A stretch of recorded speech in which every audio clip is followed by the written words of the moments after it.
नमस्कार, CNN 24 के साप्ताहिक समाचार में मैं रवि शुक्ला आप सबका स्वागत करता हूं। चलिए देखते हैं साप्ताहिक सुर्खियां। सिलचर हाफलोंग राष्ट्रीय राजमार्ग 54 और रंगपुर बालाचरा राजमार्ग पर दुर्घटनाओं में पैदल चलने वालों की अक्सर मौत हो जाती है। यातायात के उल्लंघन और गलत तरीके से चलने वाले वाहनों के कारण पैदल यात्री अक्सर गंभीर दुर्घटनाओं के शिकार होते हैं। बुधवार को एक कार्रवाई के दौरान पुलिस अधीक्षक और DTO ने जो दृश्य देखा वह कतई स्वीकार्य नहीं था। प्रशासनिक अधिकारियों ने 4 लेन सिलचर हाफलोंग हाईवे पर बड़ी संख्या में वाहन चालकों को यातायात नियमों का उल्लंघन करते देखा, जिसे दुर्घटना का सबसे बड़ा कारण माना जाता है। परिवहन विभाग ने अवैध रूप से वाहन चलाने वाले कई चालकों पर जुर्माना लगाया।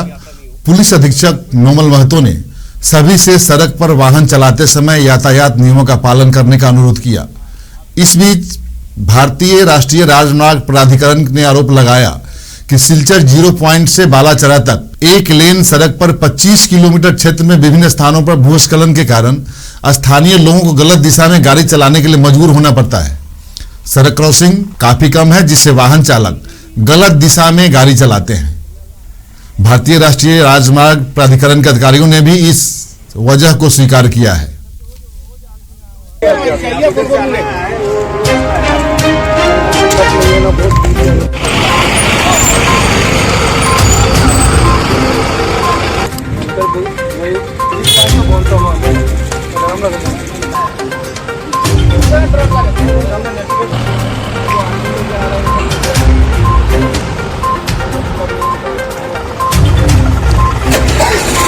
नहीं, इधर से अगर बाइक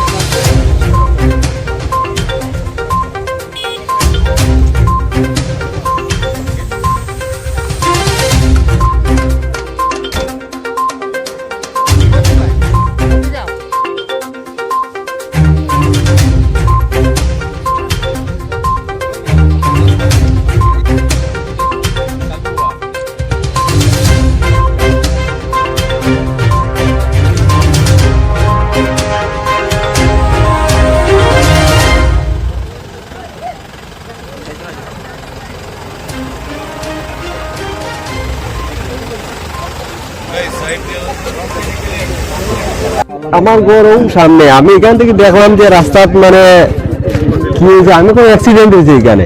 আমি আরো তাড়াতাড়ি দৌড়িয়ে আই আর স্কুটি লইয়া। আপনিও তো এইভাবে অত দৌড়িয়েছেন, আপনিও তো অ্যাক্সিডেন্টে পড়লেন। না না, আমি সাইড দিয়ে আইছি আমার ঘরে এখানে। এখন যদি অ্যাক্সিডেন্ট হইতো আপনার তাইলে কি তাহলে না, আমরা তো রোড সাইডে দেখুন যখন আমরা বাসা এদিকে না আছে ডিভাইডার, না আছে কিচ্ছু, আমরা এদিকে আইতেই লাগে। আপনি যখন মিডিয়া তাহলে আপনি ভালো করে বুঝে নেন, না আছে ডিভাইডার, না আছে কিছু, হাতি চড়াইয়ে ঘুরতে লাগবো আমি যদি এখানে ক্রস করতে চাই। আর আমার বাসাও দেখুন ওটা। এই মহাসড়কটো হ'ল যে আপোনালোকে জানে যে এইটো বৰাক ভেলীৰ এটা লাইফ লাইন।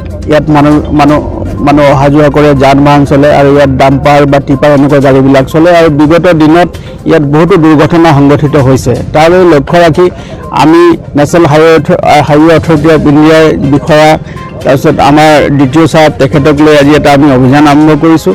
আৰু ইয়াত আমি দেখা গৈছে যে যিসকল ৰুল ব্ৰেক কৰি যিটো ৰাস্তাত আহিব নাহি তাৰ অপজিট ৰাস্তাত আহে, অপজিট ৰাস্তাত অহাৰ কাৰণে কি হয় যে দুৰ্ঘটনা সংঘটিত হৈছে। গতিকে এইটো যাতে নহয় সেইকাৰণে ইয়াত মানুহসকলক বা যিসকলে পথচাৰী আছে তেওঁলোকক এলাৰ্ট কৰিবৰ কাৰণে, জনাবৰ কাৰণে আমি আজি এই অভিযান আৰম্ভ কৰিছোঁ। আৰু এই অভিযান কালত আমি দেখা পাইছোঁ যে বহুতো লোক যান বাহন তেওঁলোকে এই যিটো ভুল পথেৰে, যিটো তেওঁলোকে লেফ্ট ছাইডত আহিব লাগে, বাওঁফালে আহিব লাগে, তেওঁলোকে সোঁফালেদি তেওঁলোকে কোনো কাৰণ নোহোৱাকৈ আহি আছে। ৰাস্তাটো বহল, দুইফালে আহল বহল ৰাস্তা, ধুনীয়া ৰাস্তা। গতিকে ৰাস্তাটো দেখি তেওঁলোকে কোনো ধৰণৰ নিজস্বভাৱে চিন্তা কৰি তেওঁলোকে কেতিয়াবা দেখোঁ তেওঁলোকৰ বাওঁফালে নাহি তেওঁলোকে সোঁফালে আহিছে। আৰু এইটো অহাৰ কাৰণে কি হৈছে, কেইবাটাও ঘটনা সংঘটিত হোৱা আমি দেখা পাইছোঁ। গতিকে তাত মানে বহুত ফেটেলিটিছ হৈছে। গতিকে আমি এইটো ভাবোঁ যে মানুহৰ জীৱন যাতে বাচি চাওক, যে মানুহৰ মানে জীৱন যাতে হেৰাবলগীয়া নহয়, তাৰ কাৰণে আমি এই অভিযান এটা আৰম্ভ কৰিছোঁ নৱবৰ্ষৰ পৰা। আৰু ইয়াত যাতে আমাৰ যিসকল পথচাৰী আছে, যিসকল লোক বাইক লৈ আহে, যিসকল লোক কাৰ লৈ আহে, সকলোকে আমি কথাটো জনাই দিব বিচাৰিছোঁ যে তেওঁলোকে পথৰ যি নীতি নিৰ্দেশনা আছে সকলো তেওঁলোকে মানি চলক আৰু যাতে তেওঁলোকে নিজৰো প্ৰাণ তেওঁলোকে মানে ৰক্ষা কৰি চলিব পাৰিব আৰু তাৰ লগতে তেওঁলোকৰ লগত আন যিসকল যাত্ৰীবাহী লোক আছে তেওঁলোকেও যাতে তেওঁলোকে মানে নিৰাপদে থাকিব পাৰে তাৰ কাৰণে এই অভিযান আমি আৰম্ভ কৰিছোঁ। আৰু আজি আমি দেখিছোঁ যে এই অভিযান কালত আমি কেইবাটাও মানে ভুল পথেৰে গাড়ী লৈ যোৱা লোকক আমি ধৰিছোঁ আৰু তেওঁলোকক আমি ফাইন কৰিছোঁ। আৰু আমি ইয়াৰ দ্বাৰা এইটোৱে বাৰ্তা দিব বিচাৰিছোঁ যে কাছাৰ জিলাখনত যাতে আইন শৃংখলাৰ জনিত পৰিস্থিতিৰ সৃষ্টি নহয় এই দুৰ্ঘটনা হোৱাৰ পিছত সেইকাৰণে আমি কৈছোঁ যে যিসকল সাধাৰণ লোক আছে, যিসকল বাইক লৈ আহে, যিসকল গাড়ী লৈ আহে, তেওঁলোকৰ এই পথ নিৰ্দেশনা যিসমূহ আছে, নেশ্যনেল হাইৱে অথৰিটিৰ যিবিলাক নিৰ্দেশনা আছে, প্ৰশাসনৰ যিখিনি নিৰ্দেশনা আছে সেইখিনি যদি মানি চলে ইয়াত আমি দুৰ্ঘটনা যিটো ঘটি আছে সেই দুৰ্ঘটনাটো বহু পৰিমাণে আমি কমাব পাৰিম আৰু তাৰ যোগেদি আমি জীৱন ৰক্ষা কৰিব পাৰিম। সেইটোৱে আমাৰ মূল উদ্দেশ্য। अमराघाट के युवा व्यवसायी अप्पू पाल, उनका अपहरण नहीं हुआ था, वह स्वेच्छा से गया था। उसे कछार पुलिस ने चेन्नई के रास्ते में ट्रेन से लाया। यह बात कछार के पुलिस अधीक्षक लोमल महतो ने मंगलवार को पत्रकार से मुखातिब होते हुए कहा। उन्होंने कहा कि वह सिलचर से कोलकाता गया था, फिर वहां कोलकाता से चेन्नई चला गया। वह कहां गया, क्या किया, किस होटल में रुका, इसकी पूरी जानकारी और वीडियो फुटेज पुलिस के हाथ में है। पुलिस अधीक्षक नोमल महतो ने कहा कि उसका अपहरण नहीं किया गया था, वह अपनी मर्जी से गया था। इसके अलावा उसने एक झूठी और भ्रम की स्थिति पैदा की। उसे छुड़ाने के लिए कछार से पुलिस की एक पूरी टीम चेन्नई गई थी। अप्पू पाल को पुलिस ने चेन्नई के रास्ते में ट्रेन से छुड़ाया। पुलिस फिलहाल उससे पूछताछ कर रही है। पुलिस के पास हर चीज की वीडियो फुटेज है। उसने यह भी कहा कि उसने चेन्नई से अंडमान जाने की कोशिश की। उसका मनसा क्या थी अभी नहीं कहा जा सकता है, लेकिन जांच जारी है। চাওক আমি ব্যৱসায়ীজন অলৰেডি ৰিকভাৰ হৈছে, আমি তেওঁক সোধপোছ কৰি আছোঁ আৰু আমাৰ যি তথ্য আছে তথ্য মতে তেওঁ ইয়াৰ পৰা কলকাতালৈ গৈছে, কলকাতাৰ পৰা তেওঁ চেন্নাইলৈ গৈছিলে। ঠিক আছে, আৰু সকলো ধৰণৰ ফুটেজ ভিডিঅ' ফুটেজো আমাৰ লগত আছে। তেওঁ ক'ত গৈছে, কোন হোটেলত সোমাইছে, তেওঁৰ লগত কৈছে, সকলো বিষয়ে আমাৰ লগত আছে। আৰু তেওঁ এটা ভুৱা এটা নাটক কৰি মানে এটা ভুৱা নাটক কৰি এই ধৰণৰ এটা তেওঁ এটা মানে এটা পৰিস্থিতি সৃষ্টি কৰিবলৈ চেষ্টা কৰিছিলে, কিন্তু গোটেই বস্তুটো ভুৱা। তেওঁ কোনো অপহৰণ কৰা নাই, তেওঁ নিজ ইচ্ছাতে তেওঁ গৈছিলে। আৰু এতিয়া তেওঁক যেহেতুকে আমাৰ পুলিচ পাৰ্টি পুলিচ টিম আমি আমাৰ যি পুলিচ শীৰ্ষ মহল আছে তেওঁলোকৰ লগত মই যোগাযোগ কৰাৰ পাছত এটা পুলিচ টিম আমাৰ চেন্নাইলৈ গ'ল। তাৰপাছত এতিয়া তেওঁ মানুহজনক ৰিকভাৰ হৈছে আৰু এতিয়া আমি সোধপোছ কৰি আছোঁ। বাকী কি কথা আছে আমি বিস্তৃতভাৱে আমি পিছত জনাব পাৰিম, কিন্তু সদ্যহতে মই এটা কথা ক'ব পাৰোঁ যে মানুহজন ৰিকভাৰ হৈছে আৰু মানুহজন স্বেচ্ছাই ইয়াৰ পৰা তেওঁ গুচি গৈছে। তেওঁ কোনো ধৰণৰ তেওঁৰ সৈতে অপহৰণ কাৰ্য জড়িত নহয়। তেওঁ এতিয়া চেন্নাইৰ পৰাই আহিছে। মানুহজন চেন্নাইৰ পৰা আহি ট্ৰেইনত আহি আমি ট্ৰেইনৰ পৰা আমি তেখেতক ৰিকভাৰ কৰিছোঁ, কিন্তু তেওঁ ইয়াৰ পৰা কলকাতা গৈছিলে, কলকাতাত তেওঁ আছিলে। কলকাতাৰ পৰা তেওঁ চেন্নাইলৈ গৈছে আৰু চেন্নাইলৈ গৈ তেওঁ আৰু এজন আন্দামানলৈ যোৱাৰ তেওঁ এটা প্লেন কৰিছিলে। গতিকে তেওঁ সকলোবিলাক আমি যি আমাৰ তদন্তকাৰী দল আছে তেওঁলোক সকলোবিলাক আমি সংগ্ৰহ কৰিছোঁ। তেওঁ ভিডিঅ' ফুটেজ আছে, সকলো কথা আছে। কোনো ধৰণৰ অপহৰণ কাৰ্য সংগঠিত হোৱা নাই। এইটো তেওঁ স্বেচ্ছাই ইয়াৰ পৰা তেওঁ গৈছিলে আৰু তেওঁৰ অন্তৰত কি আছে আমি সোধপোছ কৰি আছোঁ আৰু সময়ত আমি জনাম। परिसीमन से पहले बराक के 3 जिलों में प्रशासनिक बदलाव का तृणमूल कांग्रेस ने कड़ा विरोध किया है। तृणमूल कांग्रेस की राज्यसभा सांसद सुष्मिता देव ने मंगलवार को सिलचर में कहा, संवैधानिक परिसीमन पर कोई आपत्ति नहीं है, छोड़ने या शामिल होने वालों से परामर्श करने की आवश्यकता है। बराक के 3 जिलों के प्रशासनिक परिवर्तन से बड़ी पीड़ा होगी। उन्होंने कहा कि काटी घोड़ा के कई गांवों को काटकर हैलाकांदी और करीमगंज में मिलाने का फैसला करने से पहले लोगों की राय लेनी चाहिए थी। আমি একটা কথা বলি, 31 ডিসেম্বরে হঠাৎ করে কাছাড়ের কিছু গ্রাম হাইলাকান্দিতে অন্তর্ভুক্ত করা হয়েছে, করিমগঞ্জে অন্তর্ভুক্ত করা হয়েছে এবং করিমগঞ্জ থেকে কিছু শহরের, বদরপুর শহরের অংশটা কাছাড়ে ঢুকানো হয়েছে। এটা যুক্তি কি কেউ বলতে পারবে না, আমিও বলতে পারবো না, কারণ প্রকাশ্যভাবে কোনো যুক্তি জানানো হয়নি। আসামের মাননীয় মুখ্যমন্ত্রী বরাকের বাইরে যে জেলাগুলা পরিবর্তন করা হয়েছে ওইগুলা নিয়ে বলেছেন, এইগুলা নিয়ে কিছু বলেনি। কিন্তু আমি যেটা বুঝতে পারছি, এটা নিয়ে জনসাধারণের কি অসুবিধা হবে। আজকে মহাদেবপুর থেকে যদি হাইলাকান্দি যেতে হয় কি অসুবিধা হবে, বা বদরপুর টাউন থেকে যদি আজকে শিলচরের বুকে এসে অ্যাডমিনিস্ট্রেশনের সঙ্গে কাজকর্ম করতে হয়, জনসাধারণের দুঃখটা বাড়বে। So what is the logic কেউ জানে না। আমি একটা থিওরি যেটা আমি বলতে পারি যে আপনারা দেখেছেন যে ইলেকশন কমিশন অফ ইন্ডিয়া নোটিফিকেশনে বলে দিয়েছে যে 2023-এর 1 জানুয়ারির পরে 2023-এর 1 জানুয়ারির পরে কোনো রকমের অ্যাডমিনিস্ট্রেটিভ ডিলিমিটেশন হতে পারবে না, মানে একটা গ্রামকে একটা জেলা অ্যাডমিনিস্ট্রেশন এরকম করা যাবে না।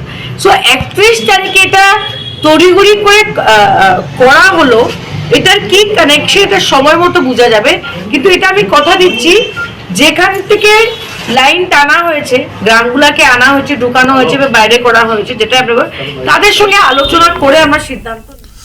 कांग्रेस ने 3 जिलों की सीमाओं में संशोधन करने और काटी घोरा के कुछ गांवों को हैलाकांदी और करीमगंज जिले में मिलाने के फैसले का विरोध किया है। असम प्रदेश कांग्रेस के उपाध्यक्ष और कांग्रेस के पूर्वोत्तर भारत समन्वयक शरीफुज्जमान लश्कर ने इस फैसले पर जल्द पुनर्विचार करने की मांग की है। जिला अध्यक्ष तमाल कांति बनिक, उपाध्यक्ष सुजान दत्तो, महासचिव विश्वजीत मालाकार, युवा नेता निर्झर दास, अधिवक्ता अली राजा उस्मानी और दीपक देव शामिल थे। सिलचर जिला कांग्रेस भवन में मंगलवार को आयोजित पत्रकार वार्ता में कांग्रेस नेताओं ने भाजपा सरकार के हठीले फैसले का विरोध किया। उन्होंने सरकार से इस मामले पर पुनर्विचार करने की और फैसला रद्द करने की अपील की है। अन्यथा उन्होंने 1961 के भाषा आंदोलन जैसे बड़े आंदोलन की धमकी दी है। फैसला रद्द न करने पर सरकार के खिलाफ कानूनी कार्रवाई करने की भी धमकी दी गई है। কিন্তু আমরা অত্যন্ত পরিতাপের সঙ্গে দেখলাম 1 জানুয়ারি যে ডিলিমিটেশন করা হলো, ডিস্ট্রিক্টকে পুনর্বিন্যাস করা হলো, জিওগ্রাফিক্যাল পজিশন সেটা কনসিডার না করে 2 নম্বর মানুষকে একটা প্রচন্ড বিড়ম্বনায় ফেলে দেওয়া হলো। মানে কাটিগড়ার কিছু অংশ করিমগঞ্জের সঙ্গে আবার হাইলাকান্দির সঙ্গে যুক্ত করা হলো। এবারে একজন মানুষ প্রশাসনিক কাজের জন্য হাইলাকান্দিতে যেতে হবে, করিমগঞ্জে যেতে হবে, আবার শিলচরে আসতে হবে। গরিব মানুষের উপরে একটা মানে টাকার যেটা বোঝা, সময়ও যাবে এবং টাকাও যাবে। 2 নম্বর যোগাযোগ ব্যবস্থার ক্ষেত্রে আজকে শিলচর কাছাড় জেলার সঙ্গে থেকে কাটিগড়াকে যেভাবে যে ইনফ্রাস্ট্রাকচার যেটা ডেভেলপ করা হয়েছিল, যোগাযোগ ব্যবস্থা যেটা করা হয়েছিল, এবারে কাটিগড়ার মানুষ যখন হাইলাকান্দি যাবেন, হাইলাকান্দি যেতে হলে 5 গ্রামকে আবার কাছাড়ের সঙ্গে আনা হয়েছে। আর কাছাড়ে আবার 5 গ্রাম ক্রস করে হাইলাকান্দিতে যেতে হবে। আবার ওইদিকে যদি আমরা দেখি প্রায় 50 কিলোমিটার ক্রস করে হাইলাকান্দিতে যেতে, করিমগঞ্জে যেতে হবে। তো আমরা এটা তীব্র বিরোধিতা জানাচ্ছি। আমরা আইনি পরামর্শ থেকে আরম্ভ করে আমরা সর্বস্তরে সেটা প্রতিবাদ আমরা করছি এবং সেটাকে আরো আমরা চালিয়ে নিয়ে যাব। সবসময় মানুষের পাশে ছিল, আছে, থাকবে। এবং তার দরুন যে স্টেপটা কংগ্রেস থেকে আমরা বর্তমানে নিতে চলেছি সেটা হচ্ছে আমরা টু দ্য গভর্নর আমরা মেমোরেন্ডাম দেব। মেমোরেন্ডামের মধ্যে যে জিনিসগুলো উঠে আসবেন আপনাদের সবার সামনে আমরা সেগুলো তুলে ধরব। কারণ আইনি পদক্ষেপ বলতে একটা জিনিস যে আমরা এখন কথাবার্তায় চলছে এবং আইনি যে ভাবধারাগুলো রয়েছে সেগুলো আমরা খতিয়ে দেখছি এবং সেটা দেখেই আগামী স্টেপটা নেওয়া হবে। যে স্টেপটাই আমরা নিতে যাব সেটা মানুষের জন্য, জনসাধারণের লাভের জন্যই হবে। अलगापुर विधायक निजामुद्दीन चौधरी ने 5 ग्राम और तपांग प्रखंड के कछार से जुड़ने पर प्रसन्नता व्यक्त की है। हालांकि उन्होंने अनुरोध किया कि इस परिसीमन के कारण जो लोग पीड़ित हैं उन्हें ध्यान में रखते हुए निर्णय पर पुनर्विचार किया जाए। परिसीमन पर उनके बयान से राजनीतिक और प्रशासनिक कामकाज में सुधार होगा, क्योंकि तपांग ब्लॉक सिलचर से जुड़ा हुआ है। 4 जिलों को बहाल करना है। जो लोग बहाली की मांग कर रहे हैं उन्होंने उस वक्त सही काम किया होता तो आज परिसीमन की जरूरत ही नहीं पड़ती। समष्टि गया अलगापुर समष्टि और ये अलगापुर नाम बदली कर এখন রাখা হয়েছে হাইলাকান্দি সমষ্টি। আর হাইলাকান্দির যে মিউনিসিপালিটি এরিয়া আছে আমার সমষ্টির লোকে এটা দেব হয়েছে। আর শিলচর ডিস্ট্রিক্টর তাপাং একটা ব্লক আছিল আলগাপুর সমষ্টির লোকে, এটা দীর্ঘদিনের একটা সমস্যা, যেটা আমি বিধায়ক হইয়াও তার সমস্যা দূর করতে পারি না। তার পর্যাপ্ত সেবা করা যায় না, মানুষের দুঃখ সুখে চাপা যায় না, কারণ অন্য ডিস্ট্রিক্টের লোকে। এর লাগে এটা আজকের দিনে খাটিয়ে আনছি, এটার লাগে আমি ওয়েলকাম করি, এটার লাগে আমি কোনো দুঃখী নাই। আমি মনে করি আমার তাপাঙ্গর মানুষেও তারা যখন পর্যাপ্ত সেবা পাইব বা ভালো পাইব, সবসময় এখন বিধায়ক পাশে রইতে লাগে। শাসন চলের শিলচরের আর কাজ হইল গিয়ে আলগাপুরের বিভিন্ন ধরনের প্রবলেম ছিল। আর এই আমি যে এখানে এই যে 5 গ্রাম জিপিটা কাটা হয়েছে, সেইটা কাটিয়ে যে এইখানে অন্য আরো একটা জিপি আনা হয়েছে শিলচর থেকে, এটার লাগে আমার বুট ঠিক আছে, কিন্তু একটা যখন জিপি অন্য ডিস্ট্রিক্টের লাগে যে একটা মানুষের দুঃখ থাকে, সেটা আমি যদি ভালো হইতে হলে মানুষের মানত না, এটা একটা দুঃখ থাকবই মানুষের। আর একসঙ্গে যে সবার ভালো হয়ে যাবে, একজনের ভালো হইতে হলে আরেকজনের খারাপ হইব, এটা তৈরি হয়েছে। এর লাগিয়া আমি এই ডিমিলিশনের উপরে আমি এটা ইলেকশন কমিশনারে করছে, এটা ব্যাপারে আমি আর কিছু হইতে চাইয়েন না। আসামও আরও বিভিন্ন ডিস্ট্রিক্ট একত্রিত করছে 4টা, যে এইটার লাগে মানুষ দুঃখিত, মানুষে হাল্লা করে। কারণ বুঝতে লাগবো যে 2001 বাদে এই আসামের সরকার খেয়ে চালাইছিল, এইটাই লোক মূল মুদ্রা কথা। আজকে যারা হাল্লা করে মানুষের সম্মুখে গিয়া বিভিন্ন ধরনের কথা করে, এরাও তো চালাইছিল, এরা তখন বুঝছিল না। আজকে ডিমিলিশন, আজকে উচ্ছেদ, বিভিন্ন ধরনের ওয়ার্ড বড় করছে বিজেপি সরকারে করে। বিজেপি সরকার কেন করতো? 75 বছর হয়ে গেছে, দেশ স্বাধীন করার লাগে কে শাসন করছিল এই দেশও? তারা তো এটা জিনিস চিন্তা করার দরকার আসলো। তুমি যদি ঠিক যদি খানি যদি আমার সামনে যদি এনে দিও, আমি খাইতাম না কিতার লাগিয়া। এর লাগিয়া মূল মাতি লোক এটা বিচার করার দরকার এটা পাবলিকে। এর লাগে আমি আসামের মাননীয় মুখ্যমন্ত্রী কইব, যাতে এই 4টা ডিস্ট্রিক্ট যেটা খাটা হয়েছে এটা পুনরায় মানুষের সমাধান করে দেবার লাগে, এটা আমার বিনীত অনুরোধ। मोबाइल फोन बरामद कर लिया गया है, लेकिन सूरज भर अभी भी लापता है। सिलचर राधा माधव कॉलेज के बीकॉम ऑनर्स प्रथम सेमेस्टर के छात्र सूरज भर अभी भी लापता है। सूरज भर ट्यूशन के लिए घर से निकला था और रहस्यमय तरीके से गायब हो गया। घटना को 14 दिन बीत जाने के बाद भी उसका अब तक कोई पता नहीं चला है। गौरतलब हो कि वन विभाग के मोनियर खाल रेंज फॉरेस्ट गार्ड सत्यभर अपने परिवार के साथ सिलचर आश्रम रोड में किराए के मकान में रहते हैं। सत्याभर का बेटा सूरज भर 21 दिसंबर की सुबह घर से बिलपार में ट्यूशन के लिए निकला था, लेकिन वापस नहीं लौटा। उस दिन सत्याभर ने अपने बेटे के लापता होने का मामला Silchar national highway patrol post पर दर्ज कराया था। हालांकि 22 दिसंबर को गुवाहाटी के पास सोनापुर दिगारू रेलवे स्टेशन से सूरज भर का मोबाइल फोन बरामद किया गया, लेकिन अभी तक उसका कोई पता नहीं चला है। মই বন বিভাগ কৰ্মৰত, এতিয়া মনেৰখালী ফৰেষ্ট ভিতৰত আছোঁ। মোৰ ল'ৰাটো 21 ডিচেম্বৰ ৰাতিপুৱা 6টা বজাত টিউচনত ওলাইছিল, আজিলৈকে বিচাৰি পোৱা নাই। মই যেতিয়া 12:30 বাজিছে তেতিয়া মইতো অফিচত আছিলোঁ, মোৰ ফেমিলি ফুজ ওলাই গ'ল, ল'ৰাটো ক'ত গ'ল, মোবাইল চুইচ অফ। তাৰপিছত মই পটককৈ ঘৰত গ'লোঁ শিলচৰ আশ্ৰম ৰোডত, এতিয়ালৈকে বিচাৰি পোৱা নাই। মই পুলিচত এজাহাৰ ৰুজু কৰিছোঁ, মিচিং এজাহাৰ ৰুজু কৰিছোঁ। পুলিচে সিহঁতে বহুত চেষ্টা কৰি আছে বিচাৰি উলিয়াবলৈ, পুলিচক বহুত ধন্যবাদ দিছোঁ। আৰু আপোনালোকক সকলোকে জনাইছোঁ, আপোনালোকে যেনে তেনে য'ত খবৰ পায় মই চলত দিয়া নম্বৰত যোগাযোগ কৰি যদি বিচাৰি উলিয়াব পায় তেনেহ'লে মই সদায় মই কৃতজ্ঞ থাকিম আপোনালোকৰ ওচৰত। ল'ৰাটোৰ নাম কি? ল'ৰাটোৰ নাম শ্ৰী সুৰজ ভৰ, বয়স 19। ৰাধা মাধৱ কলেজত পঢ়া-শুনা কৰি আছিল। কোনটো আছে? অনাৰ্ছত, বিকম অনাৰ্ছত ফাৰ্ষ্ট ছেমিষ্টাৰ আছিলে ল'ৰাটো। কৈছে মই একদম মানে ঘৰৰ অৱস্থা বহুত বেয়া। কিমান দিন আগত ওলাইছিল ঘৰৰ পৰা? 21 ডিচেম্বৰ ৰাতিপুৱা 6টাত টিউচন উদ্দেশ্যে ওলাইছিল ঘৰৰ পৰা। টিউচন গৈছিল নেকি? টিউচন যোৱা নাই, টিউচন যোৱাই নাই, এতিয়ালৈকে নাই পোৱা। গোচৰ দিছে নেকি? পুলিচত গোচৰ দিছোঁ মই, মিচিং গোচৰ দিছোঁ, NH-44ৰ পেট্ৰল পোষ্টত দিছোঁ মই। শিলচৰত আশ্ৰম ৰোডত। এতিয়ালৈকে বিচাৰি পোৱা নাই। পুলিচে বহুত চেষ্টা কৰি আছে, বহুত বিচাৰিছে, সিহঁতক মই বহুত ধন্যবাদ জনাইছোঁ। কোনোবাই কিডনেপ কৰিছে নেকি তাত? ক'ব নোৱাৰোঁ মই, কি ক'ম, ল'ৰাটো তেনেকুৱা নহয়তো, বহুত ভাল, বহুত চোকা ল'ৰা, ঘৰৰ পৰা নোলায়। ডিমাণ্ড চিমাণ্ড দিছে নেকি? কোনো ফোন চোন অহা নাই, এটাও ফোন চোন অহা নাই। ল'ৰাটো ফোনটো ওলাইছিল নেকি? ফোনটো পাইছোঁ মই, গুৱাহাটী নহয়, সোণাপুৰৰ আগত ডিগাৰু মোবাইলটো পাইছোঁ। 22 তাৰিখ ৰাতিপুৱা 10টা 9:30 মানত মই পাইছোঁ মোবাইলটো। ষ্টেট মাষ্টাৰে মোক ৰিকভাৰী কৰি দিছে। তেওঁ কৈছে, মই তাক সুধিছোঁ ক'ত পাইছে মোবাইলটো, কৈছে যে এইটো অলপ পাইছে মোবাইলটো। কিমান দিন আগত পাইছিলে? 22 দিছে, 21 তাৰিখ ল'ৰাটো ঘূৰাইছে, 22 তাৰিখ 10:30 মানত মোবাইলটো পাইছোঁ। ফোনটো চুইচ অফ আছিল নেকি? নাই, তেতিয়া খুলিছে, তেতিয়া খোলা আছিল, তেতিয়া খোলা। বেলেগ কিবা বস্তু পাইছে নেকি? আৰু বেলেগ পোৱা নাই, এইটো মোবাইলটো পাইছোঁ। মোবাইল আমি পটককৈ মই পুলিচক গোটাই দিছোঁ।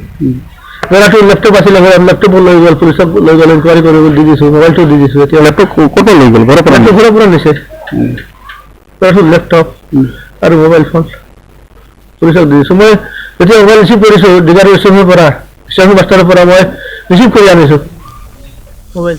काबूगंज स्टेट बैंक ऑफ इंडिया के प्रबंधक की आत्महत्या की घटना, स्टेट बैंक ऑफ इंडिया के मैनेजर की आत्महत्या की घटना से पूरे इलाके में सनसनी फैल गई। घटना कछार जिले के काबूगंज में हुई। सुसाइड करने वाले मैनेजर का नाम कुलदीप दास गुप्ता है, उम्र 30 वर्ष। वह काबूगंज स्टेट बैंक ऑफ इंडिया के प्रबंधक थे। कल बैंक में ऑडिट किया गया, सभी कर्मचारी ऑडिट पूरा करने के बाद चले गए। बैंक में मैनेजर अकेला रुक गए क्योंकि रात में काम बाकी रह गया था जिसे पूरा करना था। सुबह बैंक खोलने के बाद उनके चेंबर में उनका शव गले में फंदे से लटका हुआ मिला। पुलिस ने शव को बरामद कर पोस्टमार्टम के लिए सिलचर मेडिकल कॉलेज भेज दिया। कुलदीप दास गुप्ता ने आत्महत्या क्यों की, इसकी अभी पता नहीं चल पाया है। आज शाम कुलदीप दास गुप्ता की मां ने सोनाई थाने में ऑडिट ऑफिसर योगेंद्र पांडे और सहकर्मी शिबू नाथ के खिलाफ एफआईआर दर्ज कराई है। उनका कहना है कि ऑडिट ऑफिसर और सहकर्मी के षड्यंत्र से परेशान होकर उनका बेटा आत्महत्या किया है। प्रशासन से न्याय की गुहार लगाई। कछार पुलिस का नशा विरोधी अभियान जारी, 20,000 यावा टेबलेट जब्त, 2 गिरफ्तार।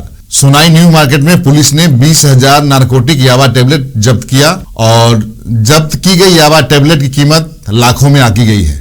साथ ही दुकान के मालिक विष्णुदेव और मणिपुर के सहयोगी ड्रग डीलर तखलाम्बम नारायण सिंह को पुलिस ने गिरफ्तार किया है।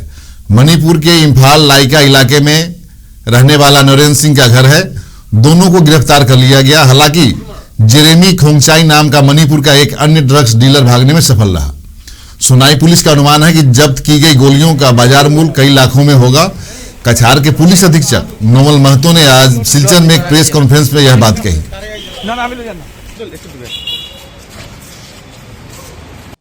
যোৱাকালি এটা গোপন সূত্ৰৰ পম খেদি সোনাই থানাৰ এলিয়াৰ নতুন বজাৰ নামৰ এটা অঞ্চলত তাত এখন দোকান আছে। দোকানখনৰ নাম বিনায়ক ফাৰ্নিচিং। এই দোকানখনত এটা বিশেষ খবৰ পাই আমি এটা তালাচী চলাইছিলোঁ আৰু এই তালাচী চলোৱা সময়ত তাৰ পৰা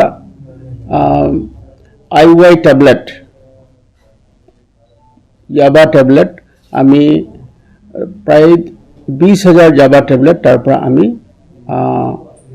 ৰিকভাৰ কৰিবলৈ সক্ষম হওঁ। আৰু তাৰ লগতে সৰবৰাহকাৰী হিচাপে এই দোকানটোৰ স্বত্বাধিকাৰী তেওঁৰ নাম হ'ল বিষ্ণুদেৱ, 48 ইয়াৰ্ছ অল্ড, নতুন বজাৰ। আৰু তেওঁৰ লগতে যি বস্তুখিনি এই নিচাযুক্ত সামগ্ৰীখিনি ক্ৰয় কৰিবৰ কাৰণে যিজন ব্যক্তি আহিছিলে তেওঁ হ'ল মণিপুৰৰ T Narayan Singh, 52 years old, Manipur ইষ্টত তেওঁৰ ঘৰ। আহিছিলে, তেওঁকো ধৰা হৈছে। গতিকে দুজনকৈ ব্যক্তিক যোৱাকালি সোনাই থানা এৰিয়াত আমি ড্ৰাগছ সৰবৰাহৰ কাৰণে আমি এৰেষ্ট কৰিছোঁ। আৰু তেওঁলোকক এৰেষ্ট কৰাৰ পিছত সেই প্ৰতিষ্ঠানটোত আমাৰ খান তালাচী চলাইছোঁ। আৰু খান তালাচী চলোৱাৰ পিছত তাৰ লগত আৰু সম্পৰ্কিত এজন ব্যক্তিৰ নাম পোৱা গৈছে মণিপুৰত। তেওঁকো আৰু বৰ্তমানলৈকে আমি বিচাৰি আছোঁ আৰু আমি ভাবিছোঁ যে শীঘ্ৰেই তেওঁকো আমি এৰেষ্ট কৰিবলৈ সক্ষম হ'ম। कछार में 2 हथियार तस्कर गिरफ्तार। पुलिस बांग्लादेशी व्यवसायी को तलाश कर गिरफ्तार करने में जुटी हुई है। कछार पुलिस ने हथियारों की तस्करी में शामिल 2 लोगों को गिरफ्तार किया है। त्रिपुरा के न्यू मार्केट से शुक्रवार को 2 हथियार तस्कर गिरफ्तार किए गए और गिरफ्तार लोगों के नाम संजीत नमो और नरेश चकमा है। संजीत नमो और नरेश चकमा दिसंबर में सिलचर आईएसबीटी में त्रिपुरा से आने वाली एक बस से 2 पिस्टल और 40 ताजा गोलियां बरामद होने के मामले में शामिल था। पुलिस अधीक्षक नोमल महतो ने कहा कि नेपाल और जापान में बनी 2 पिस्टल बांग्लादेशी हथियार डीलरों को बेचने के लिए बस से त्रिपुरा से सिलचर लाए गए थे। एसपी ने कहा कि पुलिस हथियार खरीदने की योजना बनाने वाले बांग्लादेशी हथियार कारोबारी की खोज पूरी जोर शोर से कर रही है।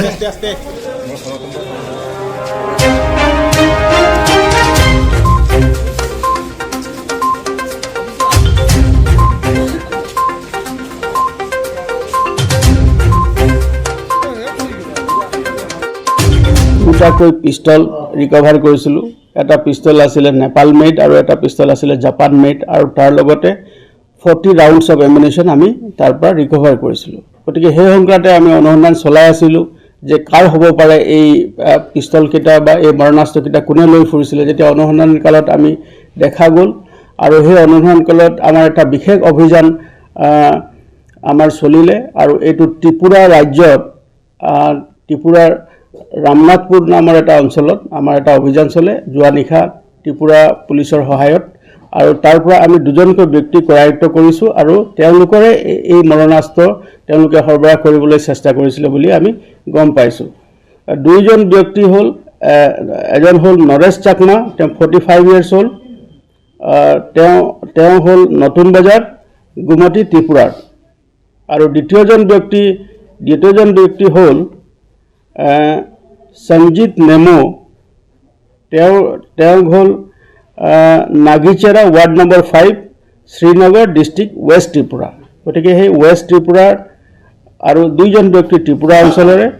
গতিকে তেওঁলোকক 2জন ব্যক্তিক আমি ধৰিবলৈ সক্ষম হ'লোঁ আৰু আমি গম পোৱা মতে তেওঁলোকে এই যি মৰণাস্ত্ৰ তেওঁলোকে ডিমাপুৰত ক্ৰয় কৰিছিলে আৰু ডিমাপুৰত ক্ৰয় কৰি তেওঁলোকে সেই মৰণাস্ত্ৰখিনি কঢ়িয়াই লৈ আহিছিলে আৰু তেওঁলোকৰ কোনোবা এজন ব্যক্তিক তেওঁলোকে এই সামগ্ৰীখিনি তেওঁলোকে বিক্ৰী কৰাৰ তেওঁলোকৰ আঁচনি আছিলে আৰু যিজন ব্যক্তিক তেওঁলোকে আমাৰ আগত তেওঁলোকে স্বীকাৰোক্তি দিছে সেইজন ব্যক্তি এজন বাংলাদেশৰ নাগৰিক। গতিকে আমি গোটেই বিষয়টো অনুসন্ধান কৰি আছোঁ যে ইয়াত কোন মানুহ সম্পৰ্কিত হৈ আছে, কোন আছে। গতিকে সকলোকে আমি আইনৰ আওতাত আনি তেওঁলোকক আমি শীঘ্ৰে যাতে আমি এৰেষ্ট কৰিব পাৰোঁ তাৰ কাৰণে আমি ব্যৱস্থা গ্ৰহণ কৰিছোঁ। যিটো অনুসন্ধান আমি কৰি আছোঁ বিষয়টো তেওঁলোকে ইয়াৰ পৰা লৈ গৈছিলে, কিন্তু তাত তেওঁলোক বস্তুটো জমা দিয়াৰ ক্ষেত্ৰত কিছুমান সমস্যাৰ সন্মুখীন হ'ল, যিটো কাৰণে তেওঁলোকে তাত ৰৈ তাত থাকিব নোৱাৰিলে বা বস্তু বা সামগ্ৰীখিনি লৈ তেওঁলোকে তাত থকাৰ ব্যৱস্থাটো ভয়তে থাকিব নোৱাৰিলে। গতিকে তেওঁলোকে বেক কৰিছে, তাৰ পৰা ধৰ্মনগৰৰ পৰা বেক কৰি ইয়াত আকৌ যেতিয়া আহিছে বাছ ষ্টেণ্ডত আহিছে তেতিয়া আমাৰ পুলিচৰ চেকিং আৰু পুলিচৰ নাকা আৰু সেইবিলাক দেখি তেওঁলোকে ভয়তে বস্তুখিনি এবান্ডন কণ্ডিশ্যনত থৈ তেওঁলোকে ইয়াৰ পৰা পলাই গৈছে। CNN 24 की साप्ताहिक सुर्खियों में बस इतना ही। दीजिए इजाजत। नमस्कार।